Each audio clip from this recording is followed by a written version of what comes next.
হুম। আমি রবার্ট বৈদ্য, বাঙ্গারার থেকে, গোপালগঞ্জ। এখান থেকে আমি সংযুক্ত হয়েছি। পিতা ঈশ্বরকে ধন্যবাদ জানাই আজকের এই সুন্দর দিন তিনি আমাদেরকে দেখতে দিয়েছেন।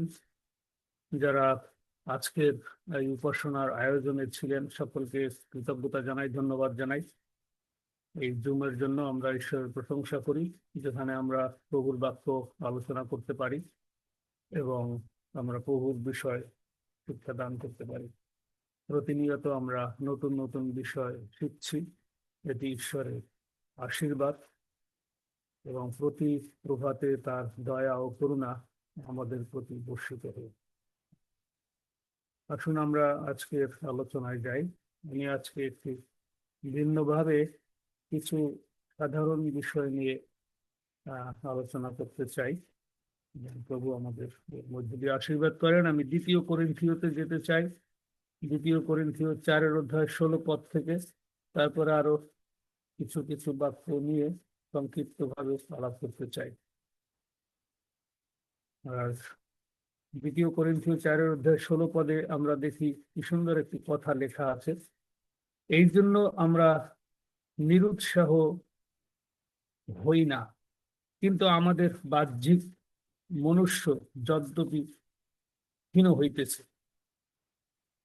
তথাপি আন্তরিক মনুষ্য দিন দিন নূতনীকৃত হইতেছে। আমার এটা ভালো লাগতেছে যে দিন দিন নতুনীকৃত হওয়া, মানে যতদিন আমরা জীবিত থাকবো প্রতিদিনই আমরা ঈশ্বরের আশীর্বাদকে আমরা আমরা উপলব্ধি করি, আমরা গ্রহণ করি এবং তার ভালোবাসাকে আমরা সেলিব্রেট করি। তার করুণা দয়ার জন্য আমরা ঈশ্বরের কাছে কৃতজ্ঞ থাকি এবং দিন দিন, তার মানে কি, প্রতিদিন আমরা এগিয়ে যাচ্ছি নতুনীকরণের দিকে। এর একটা কারণ হইল যে দিন দিন আগাচ্ছি, কোন দিকে আগাচ্ছি আমরা। তার নিচে লেখা রয়েছে যে এই যে যত বাহ্যিক জিনিস আমাদের দৃষ্টিগত হচ্ছে, এর কোনো কিছুই স্থায়ী হবে না, এগুলি সব বিলীন হয়ে যাবে। 18 পদে আমরা তো দৃশ্য বস্তু লক্ষ্য না করিয়া অদৃশ্য বস্তু লক্ষ্য করিব, কারণ যাহা যাহা দৃশ্য তাহা ক্ষণকাল স্থায়ী, কিন্তু যাহা যাহা অদৃশ্য তাহা অনন্তকাল স্থায়ী। অদৃশ্য বলতে বোঝা গেছে যে যে জিনিসটি আমাদের সামনে আসতেছে আমরা এখনো সেটি দেখতে পাচ্ছি না, যেটি এই ক্ষণস্থায়ী পৃথিবীতে হবে না। এবং নতুন মিলেনিয়ামে যিশুর রাজ্যে যখন আমরা প্রবেশ করব তখন আমরা সেটা বুঝতে পারবো যে হ্যাঁ, এই যে সেই অনন্তকাল স্থায়ী সমস্ত বিষয় আমাদের সম্মুখে। অদ্ভুত। এবং 5 পদে এসে, 5 অধ্যায়ে এসে আমরা দেখতে পাচ্ছি যে 1 পদেই বলা আছে যে কারণ আমরা জানি যদি আমাদের এই তাম্বুরূপ পার্থিব বাটি ভাঙিয়া যায়, তবে ঈশ্বর দত্ত এক গাঁথনি আমাদের আছে, সেই বাটি অহস্ত নির্মিত, অনন্তকাল স্থায়ী ও স্বর্গে স্থিত। মানে বিশাল প্রত্যাশা আমাদের সামনে রয়েছে। আর বাস্তবিক আমরা এই তাম্বুর মধ্য দিয়া আত্মস্বর করিতেছি, ইহার পরে স্বর্গ হইতে প্রাপ্য আবাস পরিহিত হইবার আকাঙ্ক্ষা করিতেছি। তার মানে পার্থিব তাম্বু যেটা এই মাংসিক দেহ, মাংসিক দেহটা ঝরে পড়বে, শেষ হয়ে যাবে এবং আমরা যে আরেকটি স্বর্গীয় আবাসে পরিহিত হব, মানে সেই গ্লোরিফাই বডি আমরা যেটা পাবো, যেটা অনন্তকালের জন্য স্থায়ী হবে, সেটার অপেক্ষায় আমরা আছি। এবং যখন আমরা সেই আবাস পরিহিত হইব, 3 পদে 5-3, পরিহিত হইলে পর আমরা তো উলঙ্গ থাকিব না। আর বাস্তবিক এই এই তাম্বুতে থাকিয়া আমরা ভারাক্রান্ত হওয়াতে আত্মস্বর করিতেছি, কেননা আমরা পরিচ্ছদ বিহীন হইতে বাঞ্ছা করি না। কিন্তু ইহার পরে পরিহিত হইতে বাঞ্ছা করি, যেন যাহা মর্ত তাহা জীবনের দ্বারা কবলিত হয়। আর যিনি আমাদিগকে ইহারি নিমিত্ত প্রস্তুত করিয়াছেন তিনি ঈশ্বর, তিনি আমাদিগকে আত্মা বায়না দিয়েছেন। এইবার আত্মা বায়নায় চলে আসলাম। আত্মা বায়না দিয়েই, তার মানে পবিত্র আত্মা, যে যিশু বলছে আমি গিয়ে সহায় পাঠাবো এবং সেই সহায় তোমাদেরকে সমস্ত বিষয় পরিচালনা দান করবে। এবং দ্বিতীয় পিতরে লেখা রয়েছে যে সেই সহায় তো পবিত্রতা, সেই আবার আমাদের বিবেক আত্মাকে নিয়ে উপরে চলে যাবে। এই যে যে বিষয়বস্তুটা, যে আমাদের বিবেক আত্মা এবং পবিত্র আত্মা, সেই সহায় পবিত্র আত্মা যিনি আমাদের এই রূপান্তরিত হইতেও সাহায্য করবে এবং আমাদেরকে উপরে নিয়ে যাবে এবং আমাদেরকে গৌরবান্বিত দেহ আমরা উপরে গিয়ে পাব।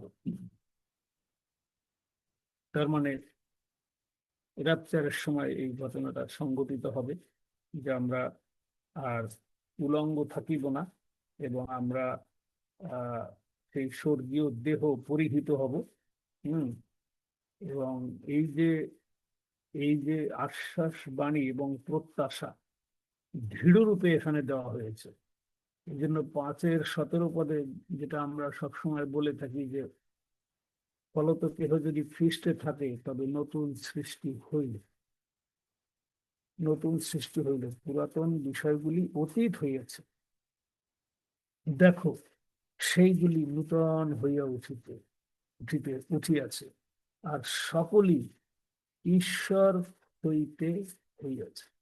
তার মানে এখানে আমাদের করণীয় শুধুমাত্র দৃঢ় বিশ্বাসে যিশুকে ধারণ করে রাখা, বাকিটা সব তিনিই করবে। অর্থাৎ আমরা জানি যে পবিত্রতা আসছে যখন আমরা পাবো যে যিশুর নামে সেই আত্মাকে পাঠিয়ে দেওয়া হয়েছে। সুতরাং এই যে বায়না দেওয়া, তার মানে কি, তোমাদেরকে নিয়ে যাওয়ার জন্য, তোমাদেরকে সুরক্ষিত রাখার জন্য এই আত্মা বায়না দেওয়া হয়েছে, যেন বিবেক আত্মাকে স্থির করে রাখা হয়, কোনো পাপ আত্মা যেন হরণ করিতে না পারে। এবং আমরা 6 পদে এই একই জায়গায় 6 অধ্যায়ে আমরা দেখব যে 6 অধ্যায়ের একটা যে 15 পদে যদি দেখি আমরা যে আর বলিয়ালের মানে পাপ দেবের, সুন্দর লেখা না, আর বলিয়ালের পাপ দেবের সহিত খ্রিস্টের কি ঐক্য, অবিশ্বাসীর সহিত বিশ্বাসীরাই বা কি অংশ, আর প্রতিমাদের সহিত ঈশ্বরের মন্দিরেরই বা কি সম্পর্ক? আমরাই তো জীবন্ত ঈশ্বরের মন্দির। যেমন ঈশ্বর বলিয়াছেন আমি তাহাদের মধ্যে বসতি করিব ও গমনাগমন করিব এবং আমি তাহাদের ঈশ্বর হইব ও তাহারা আমার প্রজা হইবে। মানে অদ্ভুত বিষয় প্রভু আমাদের কাছে প্রকাশ করে দিয়েছেন, কি আসতেছে, কি হইতে যাইতেছে। এবং আমরা অন্য পৃথিবীর আর অন্য কোথাও এই সুশিক্ষা পাবো না। এই পবিত্র বাইবেলের সুশিক্ষা আর কোথাও নেই। এত অনুষ্ঠান দেশে বিদেশে, এত গভীর জ্ঞানের কথা এখন জ্ঞান দ্বারা, মানে জাগতিক জ্ঞান দ্বারা পৃথিবী ভরে যাবে এবং এরপরে আসবে আধ্যাত্মিক জ্ঞান দ্বারা সমস্ত নতুন পৃথিবী ভরে যাবে। সুতরাং বর্তমানে যত জ্ঞান আসছে তা এই যুদ্ধ বিগ্রহ আর ঈশ্বরের অভিশাপে এটা শেষ হয়ে যাবে। ভয়ঙ্কর দিন আসিতেছে, ভয়ঙ্কর দিন, কিন্তু আমাদের জন্য এত প্রত্যাশা দেওয়া যে আমরা ঈশ্বরের মন্দির এবং এই মন্দিরে ঈশ্বর বাস করবে এবং এই পবিত্র আত্মা আমাদের বিবেক আত্মাকে নিয়ে উপরে গিয়ে আমাদের নতুন দেহ দিবে। সেই দেহ নিয়ে আমরা মিলেনিয়ামের মধ্যে ঢুকে পড়ব, অর্থাৎ যিশুর 1000 বছরের রাজত্ব চিন্তাই করা যায় না, যেখানে কোনো শয়তান থাকবে না। 1000 বছর যিশুর রাজত্ব ওই নতুন পৃথিবীতে, এবং ওই 1000 বছর শয়তান, যত শয়তান আছে, 1/3 স্বর্গদূত পতিত হয়ে আসছে, লুচিফার হলো তাদের প্রধান, এবং যত আহ অবিশ্বাসী আত্মাগুলি, সেগুলি তো সেগুলিও এক ধরনের প্রেতাত্মা, তারা কখনোই স্বর্গরাজ্যে যেতে পারবে না। তো সেই সমস্ত মন্দ আত্মা যা আমাদের নরকের দিকে ধাবিত করে যে আসো, তোমরা আমার দলে আসো, আমার দলে আসো, তারা নরকে, যারা নিরূপিত নরকের জন্য তারা বসে নাই, তারা চাচ্ছে তাদের সংখ্যা বৃদ্ধি করতে। আর প্রভু যিশু বলতেছেন যে না, তোমাদের জন্য আমি, এই যে 6 অধ্যায় বলছে যে আমি প্রসন্নতার সময়ে তোমার প্রার্থনা শুনিলাম, অ্যাকসেপ্টেড টাইম, পরিত্রাণের জন্য, এবং পরিত্রাণের দিবসে তোমার সাহায্য করিলাম। হালেলুয়া। পরিত্রাণের জন্য যিশু আমাদেরকে সাহায্য করলেন তার ক্রুশ পর্ব দিয়ে, পবিত্র রক্ত দিয়ে। এই পবিত্র রক্ত দিয়ে নতুন নিয়ম শুরু। যে পর্যন্ত পবিত্র রক্তর বলি উৎসর্গিত না হয়েছে, সে পর্যন্ত এই রক্তের নতুন নিয়ম শুরু হয়নি। সুতরাং এক বিশাল সুযোগ, সেই পরিত্রাণের যুগ আমাদের জন্য ছেড়ে দিয়েছে। এবং যিহুদি জাতিকে বারবার বলা হয়েছে যে দেখো, তোমরা আমার প্রজা, আমার প্রজা, এবং আমার সঙ্গে তোমরা বসবে, উঠবে, থাকবে। কি সুন্দর লেখা রয়েছে, আমি তোমাদের ঈশ্বর হইব ও তাহারা আমার প্রজা হইবে। মথি 8:11-তেও যদি আমরা যাই, সেখানেও সেভাবে সুন্দর করে লেখা। মথি 8:11 অধ্যায়, সরি, 8 অধ্যায়ের 11 পদ।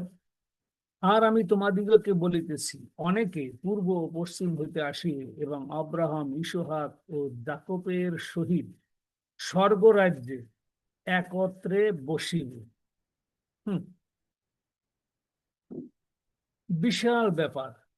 আব্রাহাম, ইসহাক এবং যাকোবের সহিত স্বর্গরাজ্যে, এই যে বিভিন্ন জাতি প্রজাতি, উপরে নিচে, যে যেখানেই, যে দেশ থেকেই আসুক না কেন, যে যে দেশ থেকেই আসুক না কেন, যারা সেই স্বর্গরাজ্যের সুযোগ পাবে, আহারে কি অদ্ভুত! আব্রাহাম, ইসহাক এবং যাকোবের সহিত স্বর্গরাজ্যে একত্রে বসবে। এখানে বসা যায়, চলাফেরা করা যায়, হাঁটা যায়।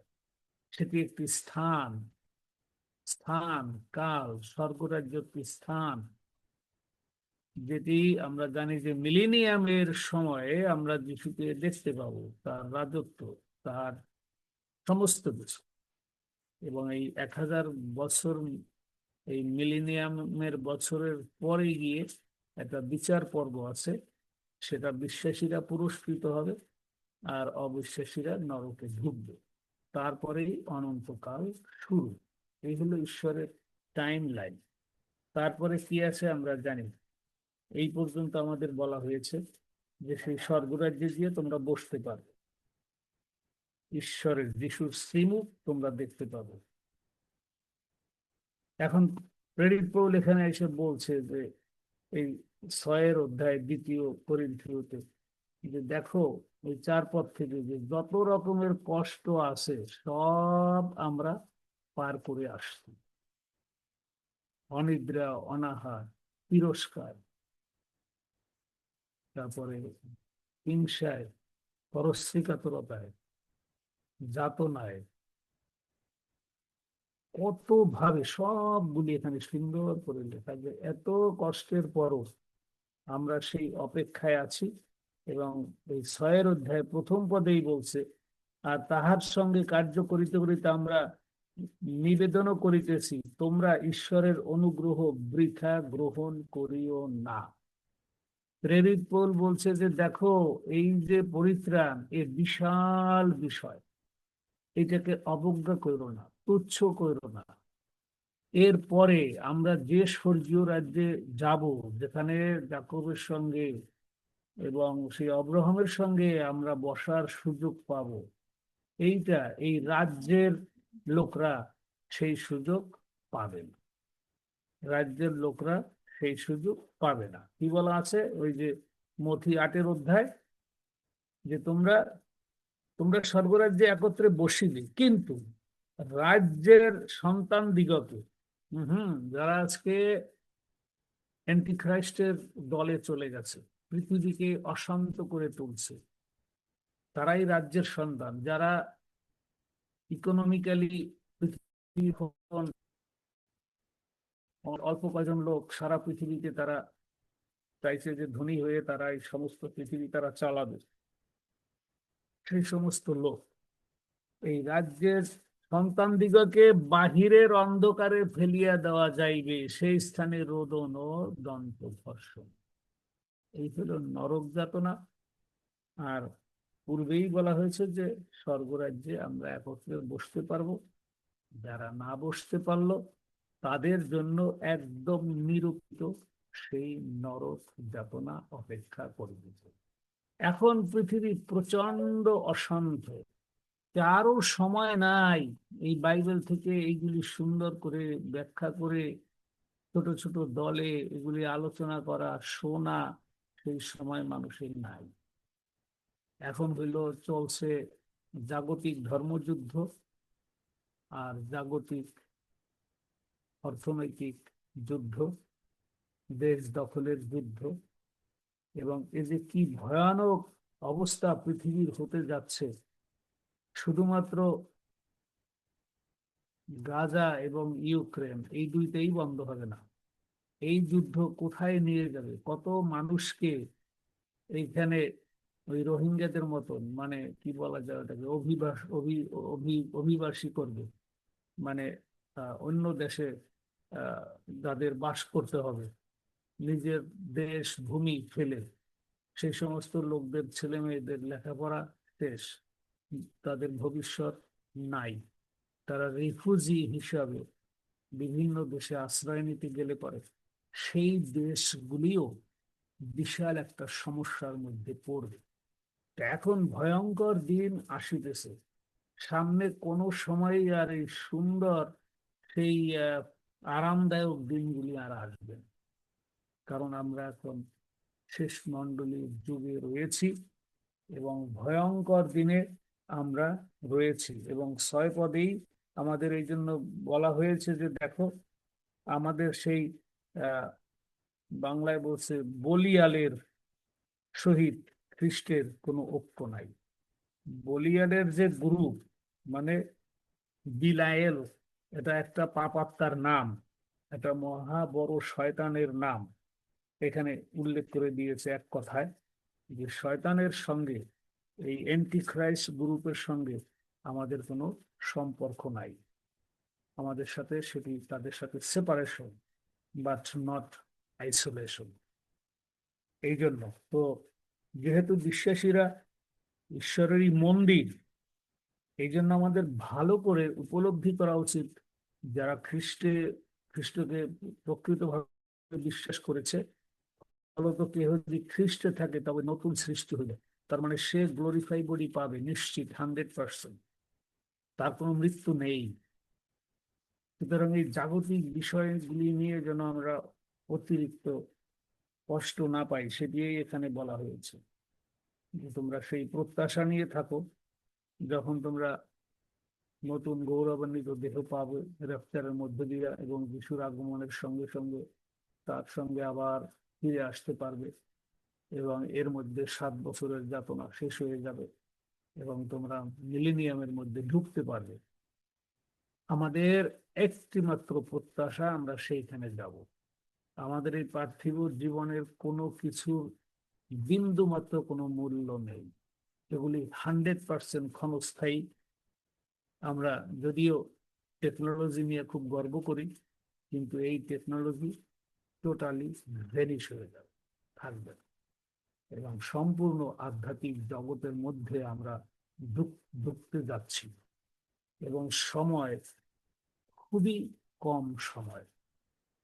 এবং আমরা নিজেরা আমাদের বাংলাদেশের অবস্থা দেখতে পাচ্ছি, এর সমাধান কোনো নেতা কেউ দিতে পারতেছে না।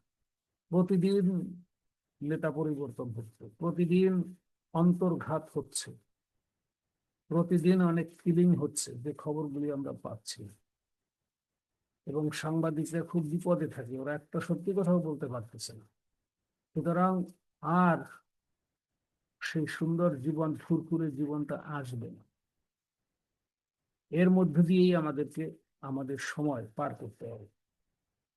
তাই বন্ধুগণ, আমি বিশ্বাস করি যে আমরা একটা জিনিস বিশ্বাস করি, আমরা লেবিওতে যাব, যিশায় পুস্তকে যাব, সব জায়গায় ওই কথা লেখা রয়েছে না, যে ঈশ্বর বলেন, আমি তোমাদের মধ্যে বসতি করিব ও গমনাগমন করিব, আমি তাহাদের ঈশ্বর হইব ও তাহারা আমার প্রজা হইবে।